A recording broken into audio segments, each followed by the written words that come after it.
Self-storage looks like the business someone designs after getting tired of operating.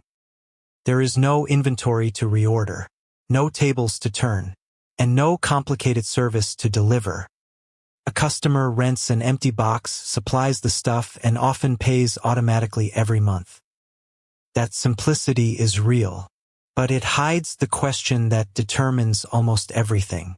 Can you fill enough expensive space at the right price for long enough? Today, we're building a simple self-storage model to see why the business can be excellent, why it can fail, and why passive is usually the least useful word in the pitch. At its core, a self-storage facility sells temporary access to secure square footage. Customers usually arrive during a transition, moving, renovating, downsizing, inheriting belongings, or simply running out of room. Those moments create urgent demand. And once the boxes are inside, moving them again is inconvenient. That friction can make customers less sensitive to modest price increases. One facility can serve hundreds of customers without hundreds of employees. Gates, cameras, online rentals, and automatic payments reduce routine labor. But low labor does not mean low cost. The facility itself is the product, and property is expensive. So let's build a deliberately simple example. Every number here is an illustrative estimate, not a claim about a specific property. Imagine a facility with 60,000 rentable square feet. At 90% physical occupancy, 54,000 square feet are occupied. If the average achieved rent is $1.50 per occupied square foot per month, the annual rental revenue equation is $54,000 times $1.50 times 12. That is about $972,000 in annual rental revenue. Add modest revenue from tenant protection, late fees, locks, and administration, and gross revenue might pass $1 million. That's the exciting part of the pitch. Now comes the part that decides whether the owner has a business or a very expensive collection of doors. Three variables dominate the basic model: occupancy, achieved rent, and the cost of acquiring customers. Start with occupancy. At 90%, our example produces about $972,000 of rental revenue. At 75%, using the same achieved rent, it produces about $810,000. That 15-point occupancy gap removes roughly $162,000 before most fixed costs change at all.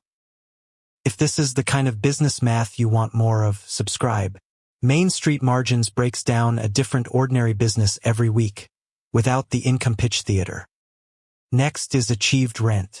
The advertised street rate is not always the rate customers actually pay. Discounts, promotions, unit mix, and existing customer pricing all affect the realized number. In our example, a 10-cent change in monthly rent per occupied square foot moves annual revenue by almost $65,000. Then there's customer acquisition. An empty unit earns nothing, so operators spend on signs, search ads, aggregators, promotions, call centers, and local visibility. A facility with weak natural demand can buy occupancy, but purchased occupancy may not create an attractive return. The obvious costs are property tax, insurance, repairs, utilities, security, software, payroll, and marketing.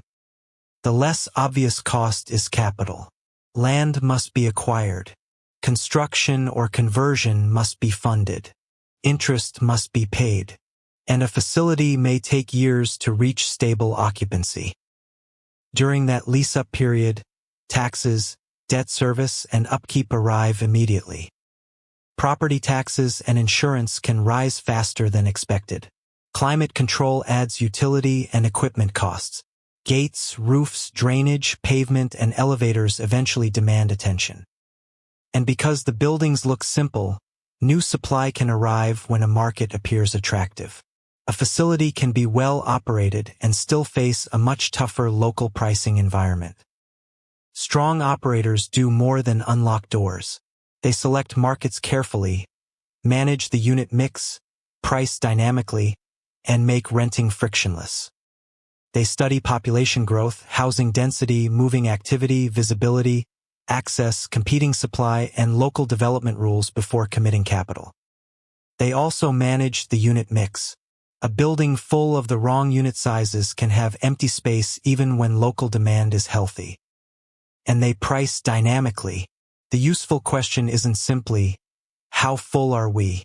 It's whether occupancy, move-ins, move-outs, discounts, and long-term customer value are working together. A customer searching during a stressful move may choose the operator that answers quickly and allows an immediate online rental. Self-storage can be a great business when the property basis is sensible, local supply is disciplined, demand is durable, and the operator is excellent at pricing and customer acquisition. It can be a bad business when someone overpays for land, underestimates lease-up time, assumes advertised rent equals achieved rent, or treats debt as an afterthought. The operating model is simple. The investment model is not. That distinction is the real margin. Next, we're breaking down a business where the machines are obvious, but one monthly bill quietly decides the result. Laundromats. Subscribe for the next Main Street margin, and comment with the business you want modeled after that.